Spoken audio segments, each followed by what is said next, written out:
नमस्कार दोस्तों, एग्जाम जीत में आपका स्वागत है। आज हम सीजीपीएससी एसीएफ एग्रीकल्चर कृषि के महत्वपूर्ण टॉप 30 क्वेश्चन करने वाले हैं। अगर आप इस चैनल पे नए हैं तो चैनल को सब्सक्राइब करिए और इस बेल आइकन पर क्लिक करिए। तो आज का क्वेश्चन स्टार्ट करते हैं।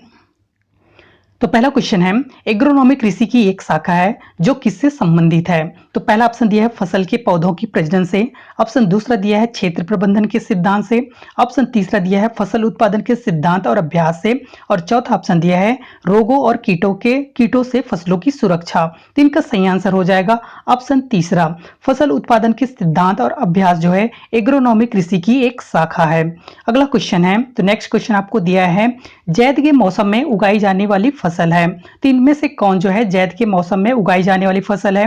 पहला ऑप्शन दिया है सोयाबीन, ऑप्शन दूसरा दिया है तरबूज, ऑप्शन तीसरा दिया है जूट और चौथा ऑप्शन दिया है मक्का। तो इनका सही आंसर हो जाएगा ऑप्शन दूसरा, तरबूज जो है जैद के मौसम में उगाई जाने वाली फसल है, जबकि बाकी तीन दिया है वो खरीफ के मौसम में उगाई जाती है। अगला क्वेश्चन है, तो नेक्स्ट क्वेश्चन आपको दिया गया है भारतीय कृषि में उच्च उपज विविधता कार्यक्रम को अपनाने की शुरुआत हुई थी। तो पहला ऑप्शन दिया 1966 में, ऑप्शन दूसरा दिया 1965 में, ऑप्शन तीसरा दिया 1968 में और चौथा ऑप्शन दिया है 1967 में। तो इनका सही आंसर हो जाएगा ऑप्शन पहला, 1966 में भारतीय कृषि में उच्च उपज विविधता कार्यक्रम को अपनाने की शुरुआत हुई थी। अगला क्वेश्चन है, तो नेक्स्ट क्वेश्चन आपको दिया है निम्नलिखित में से कौन सी एक खाद्य फसल है। तो पहला ऑप्शन दिया है पाम, ऑप्शन दूसरा दिया है जूट, ऑप्शन तीसरा दिया है कपास और चौथा ऑप्शन दिया है मक्का। तो इनमें से कौन सा जो है एक खाद्य फसल है। इनका सही आंसर हो जाएगा ऑप्शन चौथा, मक्का जो है एक खाद्य फसल है। अगला क्वेश्चन है, तो नेक्स्ट क्वेश्चन आपको दिया है निम्नलिखित में से कौन सा एक तिलहन है। तो पहला ऑप्शन दिया है इलायची, ऑप्शन दूसरा दिया है लहसुन, ऑप्शन तीसरा है लौंग और चौथा ऑप्शन दिया है सरसों। तीन में से कौन सा एक तिलहन है। तो इनका सही आंसर है ऑप्शन चौथा, सरसों जो है एक तिलहन है।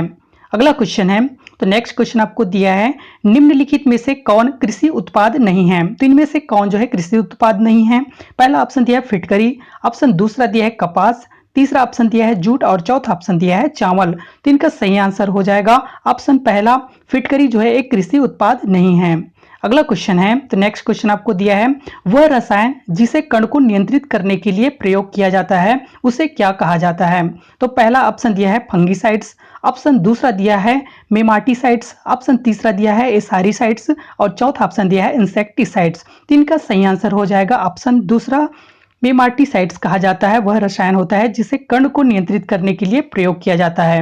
अगला क्वेश्चन है, नेक्स्ट क्वेश्चन दिया है कृषि लागत और मूल्य आयोग तय करता है। तो कृषि लागत और मूल्य आयोग क्या तय करता है। ऑप्शन पहला दिया समर्थन मूल्य, ऑप्शन दूसरा दिया है थोक मूल्य, ऑप्शन तीसरा दिया है खुदरा मूल्य और चौथा ऑप्शन दिया है इनमें से कोई नहीं। तो इनका सही आंसर हो जाएगा ऑप्शन पहला, समर्थन मूल्य तय करता है कृषि लागत और मूल्य आयोग। अगला क्वेश्चन है, तो नेक्स्ट क्वेश्चन आपको दिया है फेलोडी बीमारी का वेक्टर है। तो इनमें से कौन सा जो है फेलोडी बीमारी का वेक्टर है।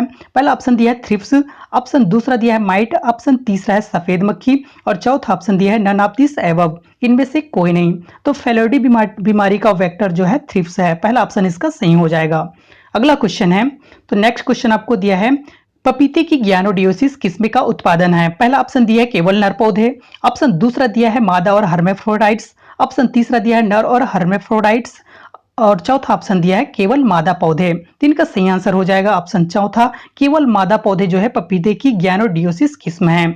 अगला क्वेश्चन है, तो नेक्स्ट क्वेश्चन आपको दिया है एकीकृत ग्रामीण विकास कार्यक्रम के तहत विकास की मूल्य इकाई है। पहला ऑप्शन दिया है जिला, ऑप्शन दूसरा दिया है परिवार, ऑप्शन तीसरा दिया है गांव और चौथा ऑप्शन दिया है सामुदायिक विकास खंड। तो इनका सही आंसर हो जाएगा ऑप्शन तीसरा, गांव जो है एकीकृत ग्रामीण विकास कार्यक्रम के तहत विकास की मूल इकाई है। अगला क्वेश्चन है, तो नेक्स्ट क्वेश्चन आपको दिया है रत्न एक किस्म है। तो इनमें से किसका किस्म है रत्न। तो पहला ऑप्शन दिया है गेहूं का, ऑप्शन दूसरा दिया है जौ का, ऑप्शन तीसरा है मक्के का और चौथा ऑप्शन दिया है चावल का। तो इनका सही आंसर हो जाएगा ऑप्शन चौथा, चावल का किस्म है रत्न। अगला क्वेश्चन है, तो नेक्स्ट क्वेश्चन आपको दिया है आलू के परिणामों में कमी किसके कारण होता है। तो पहला ऑप्शन दिया है पोषण गुणवत्ता में वृद्धि, ऑप्शन दूसरा दिया है रोग प्रतिरोग में वृद्धि, ऑप्शन तीसरा दिया है रोग प्रतिरोग में कमी और चौथा ऑप्शन दिया है पोषण गुणवत्ता में कमी। तीन का सही आंसर हो जाएगा ऑप्शन चौथा, पोषण गुणवत्ता में कमी आलू के परिणामों में कमी है। अगला क्वेश्चन है, तो नेक्स्ट क्वेश्चन आपको दिया है मध्य अवधि के भंडारण में सामग्री को कितने वर्ष तक संग्रहित किया जा सकता है? तो पहला ऑप्शन दिया है 100 साल तक, ऑप्शन दूसरा दिया है 3 से 5 वर्ष तक, ऑप्शन तीसरा दिया है 10 से 15 वर्ष तक और चौथा ऑप्शन दिया है इनमें से कोई नहीं। तो इनका सही आंसर हो जाएगा ऑप्शन दूसरा, 3 से 5 वर्ष तक भंडारण किया जा सकता है। अगला क्वेश्चन है, तो नेक्स्ट क्वेश्चन आपको दिया है, अगला क्वेश्चन है पादप सूक्ष्म पोषक तत्व है। तो पहला ऑप्शन दिया है कार्बन, ऑप्शन दूसरा दिया है बोरान, ऑप्शन तीसरा है मैग्नीशियम और चौथा ऑप्शन दिया है सल्फर। तो इनका सही आंसर हो जाएगा पादप सूक्ष्म तत्व पोषक तत्व है। तो कौन है पादप सूक्ष्म पोषक तत्व? बोरान। इसका दूसरा ऑप्शन सही हो जाएगा। अगला क्वेश्चन है, तो नेक्स्ट क्वेश्चन आपको दिया है नीलम की एक किस्म है। तो नीलम इनमें से किसका किस्म है? पहला ऑप्शन दिया है अंगूर का, ऑप्शन दूसरा दिया है पपीता का, ऑप्शन तीसरा है आम का और चौथा ऑप्शन दिया है सेब का। तो इनका सही आंसर हो जाएगा ऑप्शन तीसरा, पपीते का किस्म है नीलम, सॉरी आम का किस्म है नीलम। अगला क्वेश्चन है, तो अगला क्वेश्चन आपको दिया है निम्नलिखित में से संतृप्त वसा अम्ल कौन सा है? तो पहला ऑप्शन दिया है स्टायरिक अम्ल, ऑप्शन दूसरा दिया है आर्किडोनिक अम्ल, ऑप्शन तीसरा दिया है ओलिक अम्ल और चौथा ऑप्शन दिया है लिनोलिक अम्ल। तीन का सही आंसर हो जाएगा ऑप्शन पहला, स्टायरिक अम्ल जो है संतृप्त वसा अम्ल है। अगला क्वेश्चन है, तो नेक्स्ट क्वेश्चन आपको दिया है निम्नलिखित में से कौन सा गहन आधुनिक खेती के लिए एक मामला बनाता है? तो पहला ऑप्शन दिया है क्रॉपिंग पैटर्न, ऑप्शन दूसरा दिया है ऑर्गेनिक विधि का उपयोग करके उच्च आउटपुट लेना और तीसरा ऑप्शन दिया है पारिश्रमिक मूल्य और चौथा ऑप्शन दिया है इनमें से कोई नहीं। तो इनका सही आंसर हो जाएगा क्रॉपिंग पैटर्न, इसका सही आंसर हो जाएगा। अगला क्वेश्चन है, तो नेक्स्ट क्वेश्चन आपको दिया है निम्नलिखित में से कौन सा तत्व पौधों का आवश्यक तत्व नहीं है लेकिन कुछ पौधे के लिए फायदेमंद साबित होता है? तो पहला ऑप्शन दिया है बोरान, ऑप्शन दूसरा दिया है सोडियम, ऑप्शन तीसरा दिया है आयोडीन और चौथा ऑप्शन दिया है कॉपर। तीन का सही आंसर हो जाएगा सोडियम। अगला क्वेश्चन है, तो नेक्स्ट क्वेश्चन आपको दिया है पायराइट ज्यादातर किस राज्य में पाया जाता है? तो पहला ऑप्शन दिया है बिहार, ऑप्शन दूसरा है राजस्थान, ऑप्शन तीसरा दिया है आंध्र प्रदेश और चौथा ऑप्शन दिया है महाराष्ट्र। तो पायराइट ज्यादातर किस राज्य में पाए जाते हैं? महाराष्ट्र में पाए जाते हैं। चौथा ऑप्शन इसका सही हो जाएगा। अगला क्वेश्चन है पार्थिनोकार्पी में होता है। तो पार्थिनोकार्पी में क्या होता है? पहला ऑप्शन दिया है आड़ू, ऑप्शन दूसरा दिया है आम, ऑप्शन तीसरा दिया है कटहल और चौथा ऑप्शन दिया है केला। तो इसका सही आंसर हो जाएगा ऑप्शन चौथा, केला में होता है पार्थिनोकार्पी। और ये पार्थिनोकार्पी होता क्या है? तो बिना निषेचन के फलों का विकास होता है जिसमें उसको बोला जाता है पार्थिनोकार्पी। अगला क्वेश्चन है, अगला क्वेश्चन दिया आपको फसल चक्रण है। तो पहला ऑप्शन दिया है कीटनाशकों के कम उपयोग से, ऑप्शन दूसरा दिया है अधिक फसलों की पैदावार में मदद करता है, ऑप्शन दूसरा दिया है पौधों के उत्पाद का अधिक से अधिक विकल्प है, ऑप्शन चौथा दिया है परजीवी को खत्म करने वाले परजीवी को खत्म करे। तो इनका सही आंसर हो जाएगा ऑप्शन चौथा, परजीवी को खत्म करने वाले परजीवी को खत्म करे। ये होता है फसल चक्र। फसल चक्रण मतलब फसल चक्रण में ये होता है कि अगले फसल वाले जो कीट होते हैं उसको खुद नष्ट कर देते हैं। अगला क्वेश्चन है, तो नेक्स्ट क्वेश्चन आपको दिया है जल उपयोग क्षमता उच्चतम है। तो जल उपयोग क्षमता उच्चतम है, पहला ऑप्शन दिया है सीमा सिंचाई में, ऑप्शन दूसरा दिया है ड्रिप सिंचाई में, ऑप्शन तीसरा दिया है स्प्रिंकलर सिंचाई में और चौथा ऑप्शन दिया है बाढ़ सिंचाई में। तो इनका सही आंसर हो जाएगा ऑप्शन दूसरा, इसका सही आंसर हो जाएगा ड्रिप सिंचाई में जो है जल उपयोग क्षमता उच्चतम होता है।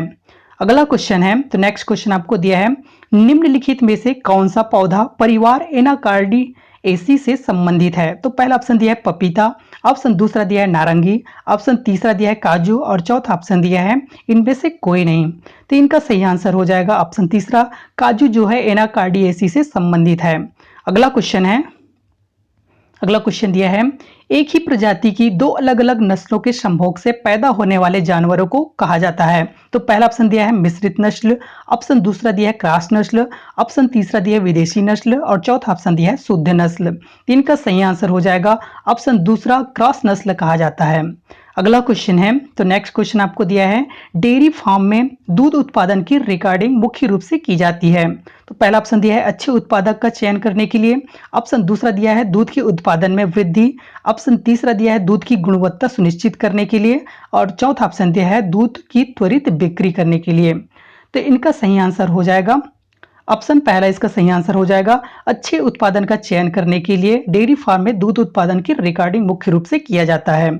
अगला क्वेश्चन है, तो नेक्स्ट क्वेश्चन आपको दिया है भैंस में औसतन गर्भकाल कितने दिनों का होता है? तो पहला ऑप्शन दिया है 310 दिनों का, ऑप्शन दूसरा दिया है 210 दिनों का, ऑप्शन तीसरा दिया है 400 दिनों का और चौथा ऑप्शन दिया है आपको 345 दिनों का। तो भैंस में औसतन गर्भकाल कितने दिनों का होता है? 310 दिनों का होता है। पहला ऑप्शन का कहीं हो जाएगा। अगला क्वेश्चन है, तो नेक्स्ट क्वेश्चन आपको दिया है साइट्स ट्रिजेटा वायरस के माध्यम से प्रेषित किया जाता है। तो पहला ऑप्शन दिया है एफिड, ऑप्शन दूसरा दिया है थ्रिप्स, ऑप्शन तीसरा दिया है नेमाटोड, ऑप्शन चौथा दिया है प्लांट फ्लाटर। तो इनका सही आंसर हो जाएगा ऑप्शन चौथा। तो प्लांट फ्लाटर जो है साइट्रस ट्रिजेटा वायरस के माध्यम से प्रेषित किया जाता है। अगला क्वेश्चन है, नेक्स्ट क्वेश्चन आपको दिया है दुनिया में सबसे व्यापक रूप से वितरित और व्यावसायिक रूप से पाला जाने वाला शहद की प्रजाति इनमें से कौन सा है? तो पहला ऑप्शन दिया है एपिस फ्लोरिया, ऑप्शन दूसरा दिया है एपिस डोर्सटा, ऑप्शन तीसरा दिया है एपिस सेरेना और ऑप्शन चौथा दिया है एपिस मेलिफेरा। तीन का सही आंसर हो जाएगा ऑप्शन चौथा। एपिस मेलिफेरा जो है दुनिया में व्यापक रूप से और व्यावसायिक रूप से पाला जाने वाला शहद की प्रजाति है। अगला क्वेश्चन दिया है आपको पुस्तक म्यूटेशन रिसर्च किसके द्वारा लिखी गई है? तो पहला ऑप्शन दिया है मूलर के द्वारा, ऑप्शन दूसरा दिया है स्टैंडलर के द्वारा, ऑप्शन तीसरा दिया है नेल्सन एनल के द्वारा और चौथा ऑप्शन दिया है ओबर्क्स के द्वारा। तो इनका सही आंसर हो जाएगा ऑप्शन पहला, मूलर के द्वारा जो है पुस्तक म्यूटेशन रिसर्च लिखी गई है। तो आज के लिए बस इतना ही। अगर आपको वीडियो अच्छा लगा हो तो वीडियो को लाइक करिए और चैनल को सब्सक्राइब करिए।